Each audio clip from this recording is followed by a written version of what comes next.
Oi, Cris, tudo bom? Tudo bom, e você? Eu pretendia estar de fone, tudo bonitinho, mas o Não tem celular não foi problema. tá. Se der qualquer coisa, a gente vai ajustando aqui, tá?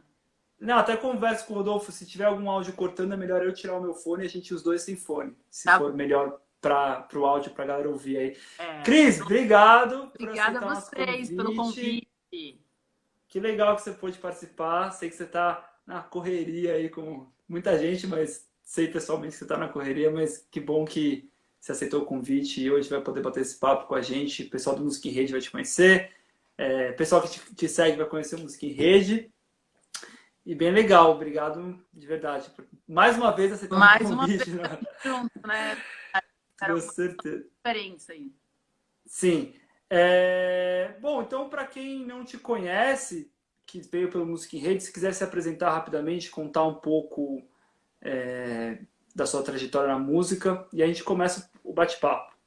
Tá, eu comecei a minha história na música há bons anos atrás, para fazer a reengenharia de uma editora musical tradicional do Brasil. E aí eu vivenciei nesses 15 anos atuando à frente da editora, toda a transformação do mercado físico para o digital, enfim, aprendi ali nas dores e amores tudo sobre o mundo do direito autoral. Não tinha o que a gente tem de informação hoje, blog, sociedades que colocavam ali informação às claras, a gente tinha que realmente pesquisar muito, se informar muito. E foi um aprendizado incrível, assim. Hoje eu tenho grandes amigos advogados que eu falo, eu preciso deles muitas vezes para assinar, né? Rico, por exemplo, um advogado aí do rolê. Não estou atuante, mas... Ainda sou advogada, né? Nas horas vagas. Mas, na verdade, assim, eu tenho bastante experiência na prática mesmo desse negócio. E aí, há uns 2 anos atrás, eu resolvi empreender na música. E aí montei meu próprio selo e editora independente, que também foi um PhD dentro do mercado. Primeiro porque empreender no Brasil é algo realmente desafiador. E na Sim, música independente um pouquinho mais, né? Então a gente não tinha muitos recursos, não tinha muita grana. A gente realmente fez um trabalho de condições, de usar assim, a experiência de ambos os lados, de quem estava à frente e ajudar os artistas independentes a terem um alcance maior. E aí, no final do ano passado, eu recebi o convite da Ingrooves, que inicialmente, como selo, eu já tinha usado boa parte das agregadoras, conheço muitas agregadoras do Brasil, e eu tinha achava que era uma coisa, trabalhar numa agregadora de novo, uma coisa meio que todo mundo já está aqui, enfim. Mas aí, quando eu entendi a proposta da Ingrooves e o diferencial que tinha, achei que era um desafio legal e aí topei, tô desde dezembro. Aí eu falo que eu comecei em dezembro, lá pro dia 20 de dezembro, uma semana antes do Natal. Aí cheguei aqui, teve recesso. Depois do recesso, o carnaval e o Covid. Super emoção, e assim, aí o né? coronavírus já emendou. Para começar o business assim, a 1.000 por hora. Com esse ano quase você não foi no escritório lá da grupo, então, Não, né? porque escritório existe, não existe um escritório, porque a gente estava em processo de montar um escritório, né? Escritório. Então, Ah, eu entendi, estava Cris. justamente na fase de começar a procurar e ver quando parou tudo. Total. Mas é É, importante, porque eu acho que vai ter na volta disso, vai ter uma ressignificação, inclusive na questão do que é ter um bom escritório, né? Depois disso que a gente sim, está vivendo. Então, vai ser bom porque a gente já vai fazer a coisa dentro de um modelo novo, de um mundo novo. com certeza. Tem que olhar para frente, né, também, né? E olhar de uma forma Exato, positiva. com Bom, Cris, certeza. vamos começar nosso bate-papo aqui. Você tem essa larga experiência no mundo da edição, foram quase 16 anos por aí, né? E agora entrando nesse outro setor da música, que é a distribuição, que não deixa de estar correlacionado, né, no Sim. ecossistema musical aí do mercado musical, mas imagino que as atuações são bem diferentes, principalmente no dia a dia. É, Quais são os desafios que você acredita que as editoras e distribuidoras estão passando nesse momento, com toda essa nova movimentação, com toda essa crise que a gente está enfrentando? Vou começar falando das agregadoras, que é onde eu estou hoje, né? Eu acho que o grande desafio é o volume, que realmente tem uma demanda muito grande, porque está todo mundo, né, no digital hoje. A gente perdeu o braço do físico como arrecadação, então tem um certo desespero por lançar, enfim, e por fazer alguma coisa acontecer. Então a gente tem tido um volume absurdo, assim, tentando criar possibilidades e tem que ser criativo, tem que ser rápido, então tem sido um desafio, mas é um desafio assim emocionante, eu diria. Diferente talvez do desafio das editoras, que aí sim eu acho que tem um diferencial grande, porque a arrecadação de execução pública aqui hoje é um ponto muito importante para as editoras no Brasil. Tem uma queda drástica a caminho aí no segundo semestre, porque o fato gerador não necessariamente é o pagador, né? Então você tem um delay aí de 3, 4 meses. Então entende-se que no segundo semestre vai ter um impacto muito grande. Então o desafio é administrar essa perda da arrecadação versus a arrecadação do digital, que ainda é muito baixa para o setor autoral. Então acho que é um desafio de realmente se reinventar e criar novas possibilidades. Eu acho que a editora que ainda atua com a cabeça nos anos 80, 90 e que tinha uma passividade na atuação. Passividade, que tinha aquele catálogo gigante. Eu falava, bom, só me liguem. Que eu É, vou só... Já não vinha dando para fazer isso há algum tempo, né? Eu acho que tem as próprias editoras das multinacionais se reinventaram, foram buscar parcerias com agências de publicidade. Eu vejo minhas amigas que atuam com isso ainda e que estão na correria tentando buscar possibilidades, mas existem algumas editoras que ainda têm aquela coisa do catálogo, senta no catálogo e espera a coisa acontecer. Isso realmente não vai dar. O negócio vai sentir um impacto bem profundo, assim. Ô, Cris, falando nisso, acho que puxando até esse assunto legal, o pessoal às vezes não sabe, você comentou, porque o que vem para o autoral de streaming é muito baixo.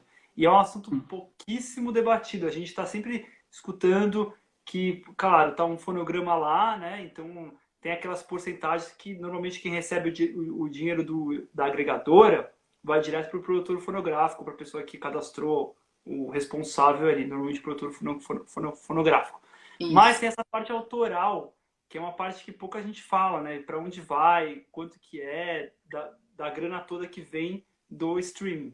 Exato. Assim, a gente não tem esses acordos todos, né, firmados entre os players e as editoras, as associações. Eles são contratos pautados em confidencialidade, mas a gente tem algumas bases que servem de apoio aí, né? Então, a gente tem um caso, por exemplo, Spotify, que você fala 30% é receita do Spotify, 58% é gravadora e 12% é autoral. Então, esse é um ponto importante de colocar, porque dos 12% do autoral, 3% é pago a título de execução pública, via ECAD. Por exemplo, aqui para o ECAD, né? Via ECAD, via Associação de Sociedade de Gestão Coletiva.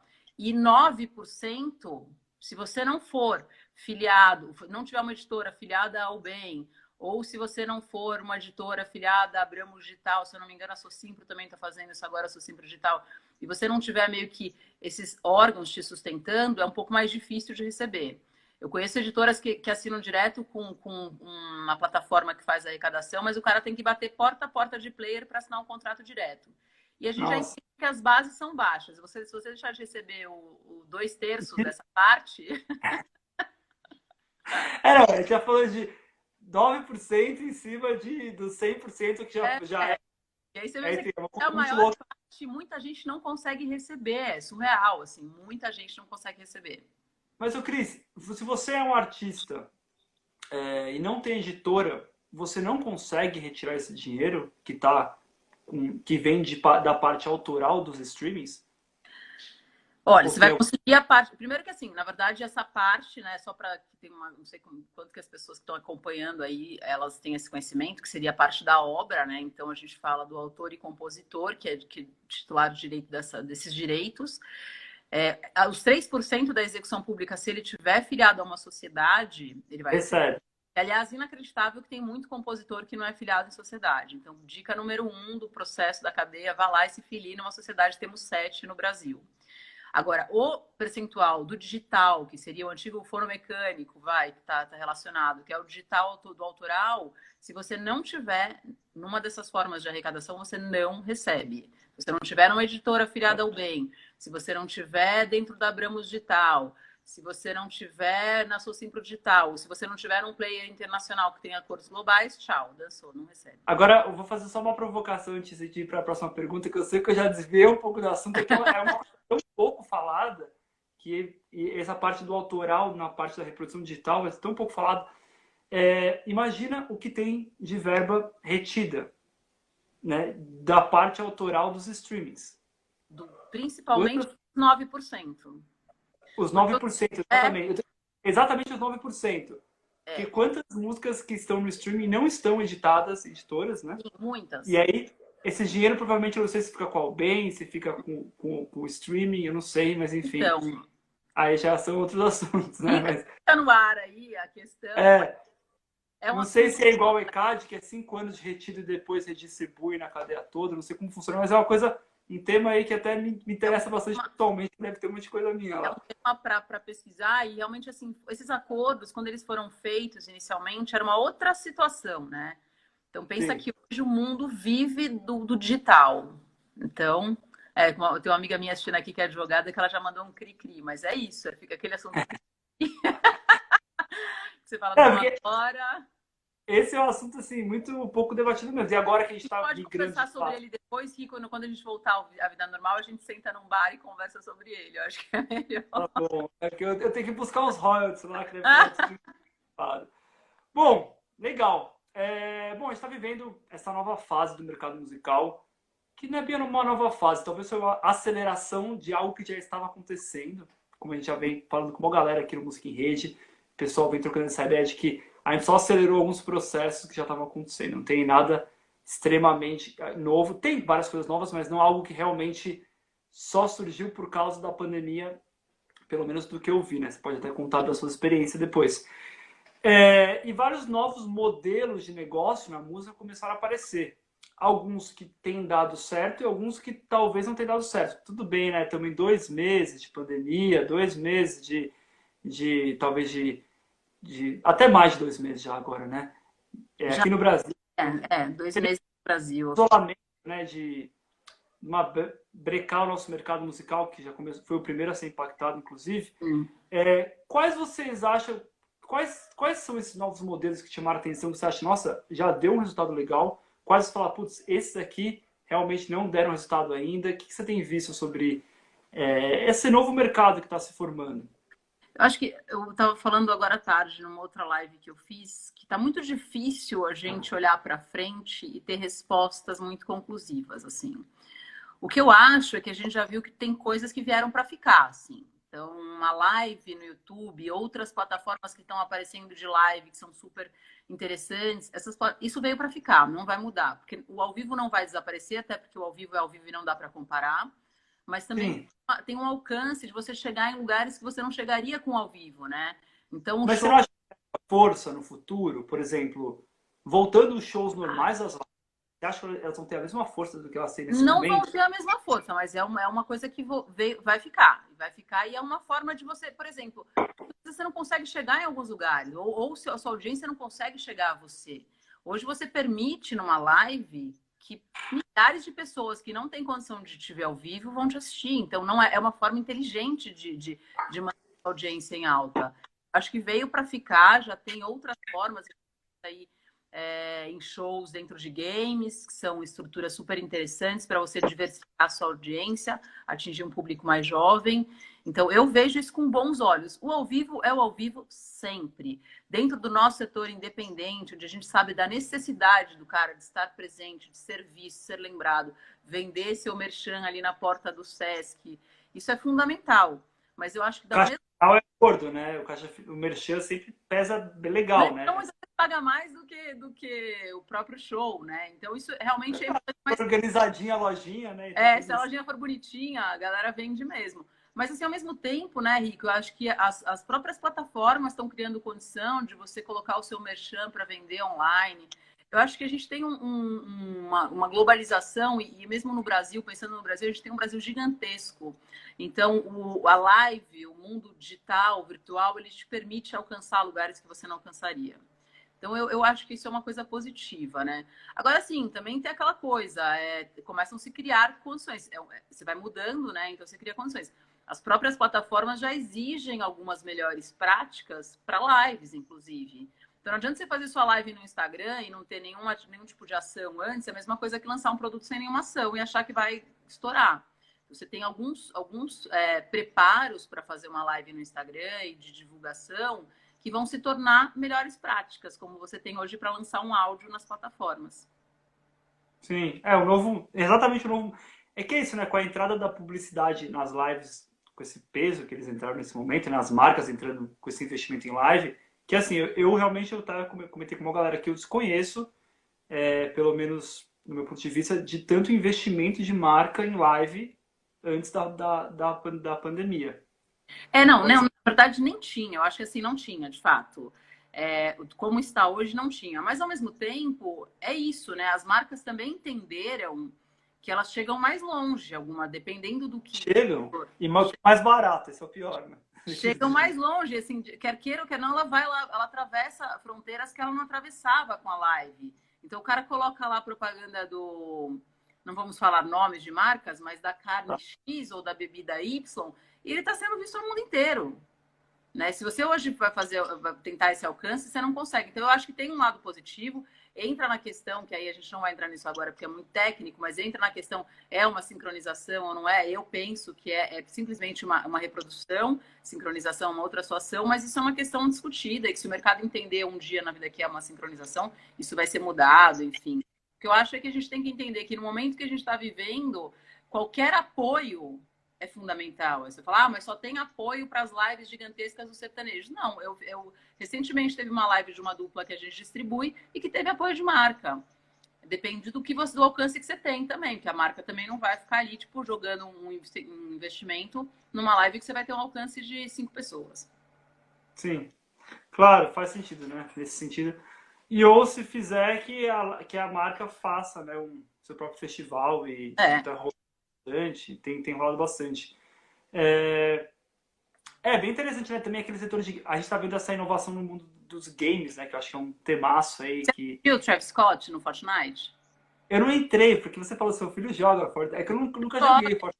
Chamou, assim, eu fiquei chocada com o que eu vi. É muito Chocado, né? Não, eu vi as matérias, a gente contou chocada. várias vezes aqui. Impressionante a campanha, impressionante os gráficos, a gente viu o avatar dele, tava Eles tinham os sensacional. créditos, então ele comprou um avatar especial. Eu fiquei muito impressionada. É tecnologia pura e ao mesmo tempo um conteúdo musical rico, atingindo uma geração que consome diferente. Então você perpetua uma música, né? Você consegue atravessar aí uma geração simplesmente pensando fora da caixa. Sim. E Cris, aproveitando aí o gancho, saindo um pouquinho rapidamente da nossa pauta para variar, esse lance das lives está naquela discussão ainda. A Guta Braga passou aqui, inclusive a gente teve uma conversa maravilhosa, querida Guta. Semana que vem a Raquel Lemos está aqui para a gente falar sobre lives e direitos autorais, que vai ser o tema disso do que a gente está vivendo. E do lado da editora, porque eu sei que muitas editoras estavam começando a pedir, né, verba para poderem liberar o uso das músicas nas Vamos lá. lives. É importante, esse ponto é bem importante esclarecer, porque assim, esses acordos entre YouTube e editoras ECAD, entre Facebook, editoras ECAD, até o próprio TikTok, esses acordos já foram feitos e já foram efetivamente pagos, na sua maioria. Então, assim, o dinheiro que está sendo pago a título de execução pública já era uma definição, então não vai mudar. Não é o ECAD cobrando um show ao vivo, apesar de Não, ser público, porque isso está acontecendo, que as pessoas, não, tá pagando ECAD, vou informar meu show. o ECAD que está derrubando, né? Não é. Na verdade, essa coisa de derrubar tem um fator humano no YouTube muito forte, que o cara entra lá e realmente faz o claim, e aí derruba, se não tiver a comprovação dos direitos. Mas, assim, eu acho que é uma grande bobagem, porque é uma oportunidade de fazer com que a sua música também esteja sendo divulgada, esteja sendo executada. Sim, claro. Sim. A gente tava nessa discussão toda das editoras, realmente. Tinha que pedir autorização, porque as editoras falam, quero ganhar também, porque não é só uma prestação ao vivo. Então, aí Enfim, entra o lance de ser uma live que no dia seguinte ela vai ser fixada, ou seja, salva, né? direito de reprodução, que não é sincronização. E assim como um Multishow que vai lá e coloca aquele conteúdo e fixa aquele conteúdo, o pagamento vai ser feito por uma distribuição diferenciada, vai. Então, assim, eu acho que tem um pouco, é uma coisa muito sensível, muito sensível. E quando a gente fala isso, tem um lado que te apoia e um lado que te massacra. Eu realmente entendo que uma live é um direito de execução pública. No momento que ela é fixada, ela é um direito de reprodução. E, na minha opinião, não cabe nesse sentido uma sincronização. Mas, se o mercado entender que é uma sincronização, isso virar uma condição, a gente aceita junto. Sim. Ainda não temos uma definição tão clara, né? É isso. Não. E tá rolando doidada, o negócio tá maluco, né? Em relação a isso, tu receber. Não, e Tô eu vou te envolvido. falar, tem uma live de uma artista nossa que vai rolar. E o setlist, quando eles me mandaram, porque como eles sabem que eu tenho um background de editora, eles assim, ah, Cris, ajuda a gente a pegar as autorizações. Quando eu vi o setlist, falei, desiste. Eu falei, desiste, são 20 editoras envolvidas. Você não vai conseguir nunca liberar tudo isso no tempo que você precisa e na Ah, situação que você precisa. Tipo, eu vi coisas absurdas, os caras cobrarem absurdo, assim. Então, acho que tem que ter um pensamento vanguardista aí e olhar que é uma condição que está sendo criada para manter o entretenimento, inclusive entretendo a gente, porque eu estou amando os finais de semana ver milhares de lives de artistas que eu amo. sim, com certeza. Bom, vamos falar um pouco sobre distribuição internacional, que é um outro tema que a gente trouxe aqui. Quando eu falo internacional também é só porque você vai poder falar um pouco mais da Grooves agora, e a atuação dela é de uma forma bem internacional, né? Chegou no Brasil, foi agora, né? Em dezembro, você disse? Dezembro. Dezembro. A gente sabe que a Grooves tem uma forte atuação.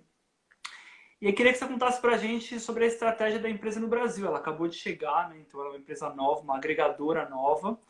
E, e se é possível distribuir pela Ingrooves, como outras distribuidoras, agregadoras, ou são só curadoria, é só por selo? Como que é para a gente informar a galera dessa nova empresa que está chegando aqui no Brasil? A gente chegou em dezembro, como eu disse, a gente chegou e tudo aconteceu. A gente chegou assinando um selo muito grande, que é a GR6, que é o maior selo de funk hoje do Brasil. Nesse ínter, a gente assinou outros artistas e outros selos também, que a gente está trazendo para fazer agregar valor, que a gente fala que a gente é um parceiro de negócio e não uma agregadora. Mas, assim, o plano de expansão, obviamente, o Brasil é muito grande, né, Rico? Então, eu acho que a gente tem que tomar um cuidado, porque a gente não é um modelo self-service. A Ingrooves o nosso modelo é B2B, ou seja, a gente trabalha empresa com empresa. Eventualmente, no caso de um artista médio, mainstream, que tem uma estrutura por trás, a gente consegue atuar, porque 90% do nosso trabalho é com tecnologia. Dados, tendências, criação de campanhas. Então, não adianta eu colocar um artista para fazer o upload do conteúdo dele lá, porque ele não vai me ajudar e eu não vou ajudar ele. Aí vai criar uma relação tóxica que não vale a pena para nenhuma das partes. Então, a gente tem uma preocupação muito grande em mostrar o que é a ferramenta. Não é todo selo realmente que a gente consegue assinar, tem toda uma aprovação para isso, porque o selo tem que saber usar a nossa ferramenta para se beneficiar. Entendi. E aí essa tecnologia toda, legal até você explicar pro pessoal, né? Que tem essa análise, né? A gente até bateu um papo antes de você, Sim. Rodolfo, que você falou, bom, se eu vejo no Tóquio que alguém quer tal música funcionando, eu falo com o CEO de Tóquio, ele consegue organizar localmente. Acho que isso é bem interessante, se quiser comentar um pouquinho A dessa gente parte. trabalha meio que num conceito com Big Data, assim, então a gente usa a informação que a gente tem em benefício dos selos que a gente atua. Então, eu estou com um selo, por exemplo, que pela ferramenta que eu tenho de dados, eu enxergo que ele tem uma atividade no Japão, por exemplo. Uma atividade espontânea. Seria isso. Aí o que a gente vai fazer? A gente vai analisar se é um alcance ativo ou passivo. Se for um alcance ativo, a gente entende que está tendo uma procura por esse conteúdo diretamente, ele não está recebendo aquele conteúdo de forma via playlist, enfim. Então está tendo um acesso de ambos os casos, é interessante a gente entender, mas de qualquer forma a gente vai fazer o pitch nos dois. Porque se eu entendo que está tendo uma atuação daquele artista ou daquela track no Japão, na Coreia, na Austrália, a gente faz um trabalho de pitching direto com os nossos parceiros que são responsáveis por esses territórios e eles vão fazer esse pitching com as lojas locais. Então, tem sim um trabalho de internacionalização que é muito interessante. Mas, para isso, você precisa de dados. Por isso que eu te falo, não adianta para a gente eu ter um artista que sobe o conteúdo ali, não sabe analisar esses dados, a gente não consegue analisar tudo, porque boa parte da nossa tecnologia é para o selo, né? A gente está ali como suporte, nosso fator humano é muito para pitching, muito para relacionamento e desenvolvimento de marketing, junto com o selo. Então, se o cara não sabe usar aqueles dados e entender aquelas tendências, não interessa para ele nem para a gente. Então, a gente tem uma preocupação realmente com respaldo. Basicamente, o artista, ou o selo, né? Depende, vai ter que ter um background, vai ter que ter uma equipe que vai poder estar em diálogo com a Ingrooves para poder funcionar essa ferramenta, isso tudo, né? Não adianta. Então, basicamente, não existe um cadastro online de vocês vai lá e só... Não tem nada de aceite online, nada disso. Até porque a gente entende que cada cliente é a gente vai entender a estratégia, inclusive para desenhar um draft de contrato. não é uma coisa assim que é padronizada. A gente não tem um serviço padronizado. Cada selo tem um olhar, a gente tem um olhar diferente para ele. Entendi. E atualmente vocês estão com alguns selos, alguns artistas, né? Bom, dezembro é muito recente, imagino eu também. Toda Muito essa pandemia deve ter dado talvez uma, não sei se deu uma recuada ou não nos planos da empresa, mas vocês começaram então com a GR6, né? Que já é um tipo, eu nem tenho ideia quantos artistas tem a GR6, Nossa, talvez nem eu tenho ideia de quantos artistas tem a GR6, gigante. mas é gigantesco. Cláudia Leite, né? Você falou também. A gente tem alguns selos independentes chegando, tem novidades a caminho, boas novidades a caminho, mas aí depois eu vou te contar e vou anunciar. Mas tem coisas, a gente está realmente tendo um cuidado muito grande num momento de crise, né? Que tem essa demanda pelo serviço de uma agregadora, que hoje é um pilar, né, para o mercado, de realmente fazer a coisa com muita calma, né? Eu acho que devagar dá para ir mais longe. Então, se a gente está acelerando nesse momento e traz, eu não consigo dar o resultado que a empresa exige e que a empresa pede como nível de serviço. Sim. E acho interessante também esse termo agregadora virou um termo quase que produtor, né? Então, o que é um produtor, o que é um agregador? Tem que é o termo mais usado, talvez mais diverso, né? A gente sabe que hoje em dia que uma agregadora não é uma distribuidora, mas, por exemplo, esse serviço de dados que vocês comentaram, eu acho que eu não vi nenhuma aqui no Brasil, se não me engano, que fizesse essa curação de dados específica. Pode ser que eles tenham e eu não saiba, né? Pode ser. Eu acho que, assim, cada agregadora, cada distribuidora, como é que a gente queira chamar, elas têm um valor específico, que eu acho que, inclusive, é uma concorrência interessantíssima para ajudar o mercado. Eu acho que o que é bom em uma, às vezes não é bom em outra, enfim. Então, a gente tem que ter essa sensibilidade de olhar. E eu acho que nesse momento você tem que buscar o parceiro que tenha uma sinergia com o trabalho que você está fazendo. Então, não adianta você, com o seu produto independente, bater na porta da Grooves, que você não vai ter o trabalho adequado. Talvez, se você for numa self-service, fizer um trabalho mais direcionado, você vai ter um alcance muito maior. Então, acho que cada uma tem o seu valor, né? Dentro da nossa forma de negócio, nosso modelo de negócio, a gente não atua diretamente, mas também... Então, pode ser negativo para ser positivo para outros. Claro, dentro também de onde está esse artista nesse momento na carreira dele, né? Início de carreira, sem o selo, dificilmente ele não vai conseguir assinar com a Grooves. Já Não, tá já fato, assim, né? Então ele tem que ir num não, lugar onde ele precisa assinar, né? Ele tem que exatamente. distribuir a dele, né? Exatamente. Legal. E falando um pouco sobre essa parte de distribuição, eu acho bem legal falar aí talvez o pote de ouro que todo mundo quer saber, o caminho, que é exatamente, bom, qual que é o caminho, um caminho saudável que você acredita para um artista galgar uma playlist editorial?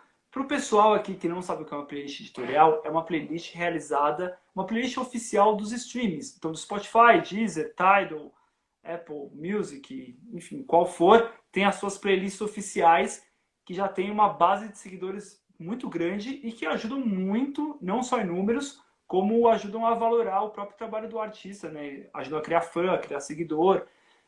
E é uma coisa que todo mundo agora fala, quero distribuir, quero entrar numa playlist, né? O principal ponto do artista. Eu queria saber o que você acha, qual que é o caminho, qual que é a antecedência, como é que esse material tem que ser trabalhado, os pitches.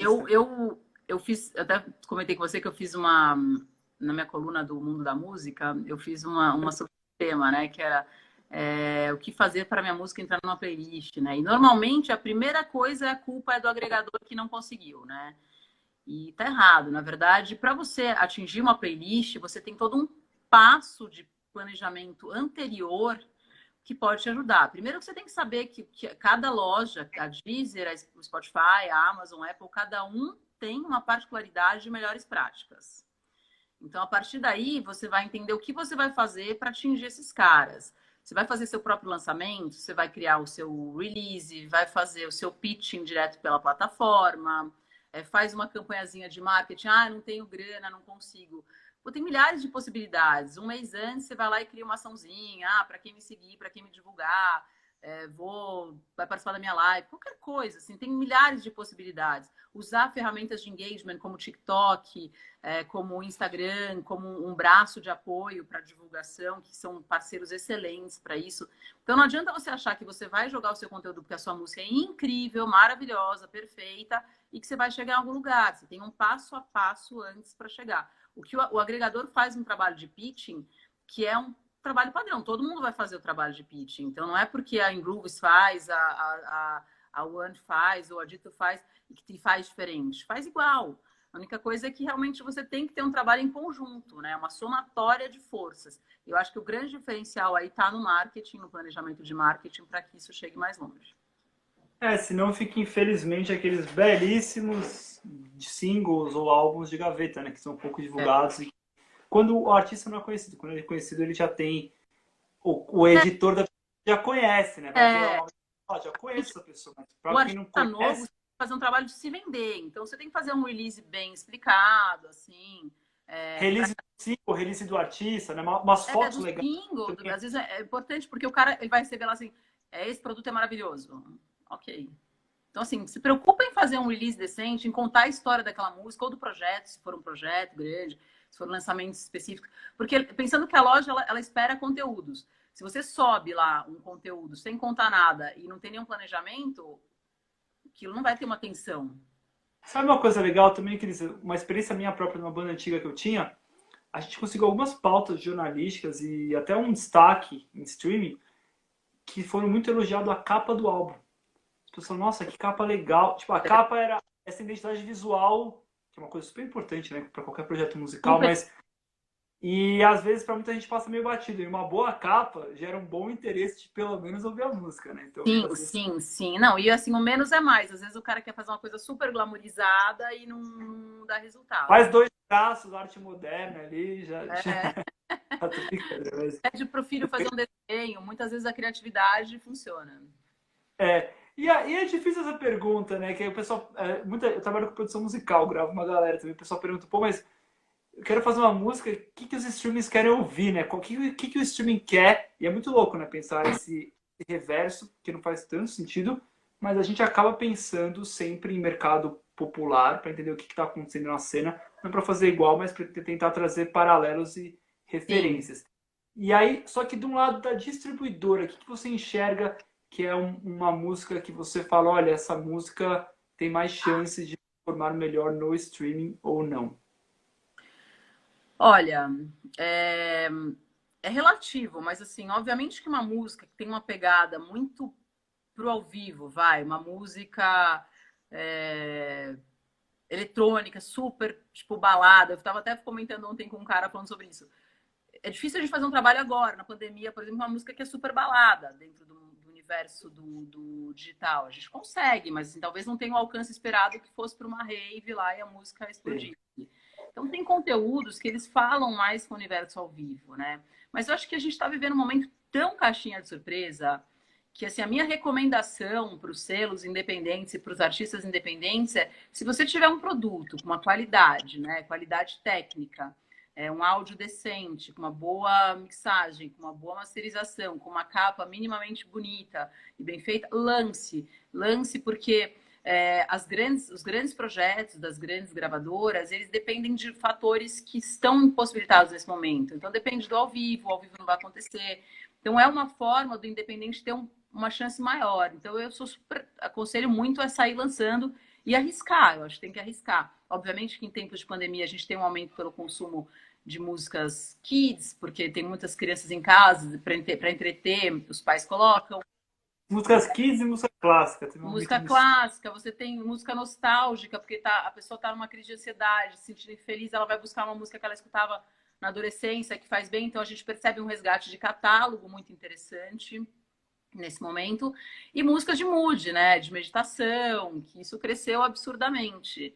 Então, eu falei a música em rede, eu falei, gente, eu tô louco para soltar umas músicas aí, um álbum de meditação. Cada música 50 segundos e 20 músicas para aquele bem play, assim, para ganhar bastante maravilhoso mesmo. Eu nunca vi tantas pessoas fazendo. Eu sempre fiz, eu medito já há muitos anos. Mas o que tem de gente que começou a meditar agora, então virou um boom, assim. Tem que criar bastante conteúdo para diversificar aí as playlists. Sim, tem que trazer outras músicas de meditação, né? Tirar um pouco aquela história, assim. Bom, pessoal, só interrompendo aqui a Cris. Esse aqui é o Música em Rede, quem veio pela Cris, um canal de notícias e entrevistas sobre o mercado da música. Estamos aqui de segunda a quinta, a partir das 19 horas. Estamos aqui já, essa aqui acho que é a 34ª entrevista. Estamos fazendo esse trabalho duro desde do começo da pandemia. Queria agradecer aqui também o Rodolfo, meu parceiro, que faz as entrevistas comigo, a Fernanda, nossa produtora, o Jean, nosso designer, tem uma equipe toda por trás do Music Hit para ele acontecer, para sair essa montanha de flyers, essa montanha de publicações que a gente faz por dia. Então acompanhe o canal. Amanhã eu vou bater um papo com o Marcos Preto, um cara muito massa aí de curadoria, sobre curadoria e direção artística. E na quinta-feira o Rodolfo vai falar com a gente, Queiroz, sobre políticas culturais. Então essa semana tá bem legal. Semana que vem também tá bem repleta. Raquel, nossa querida Raquel, amiga, para falar aqui de direitos autorais em lives. Então acompanha a nossa agenda, que a gente solta.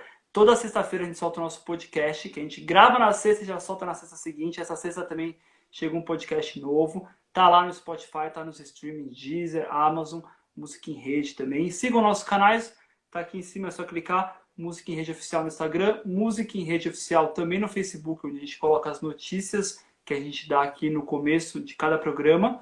E as entrevistas, essa entrevista vai acabar aqui, já vai para o nosso IGTV, e depois a gente adapta ela, tira a parte das notícias, adapta, coloca uma moldura bonita e joga para o YouTube para ter um conteúdo lá também. Então, fiquem ligados que a gente está na produção total aqui.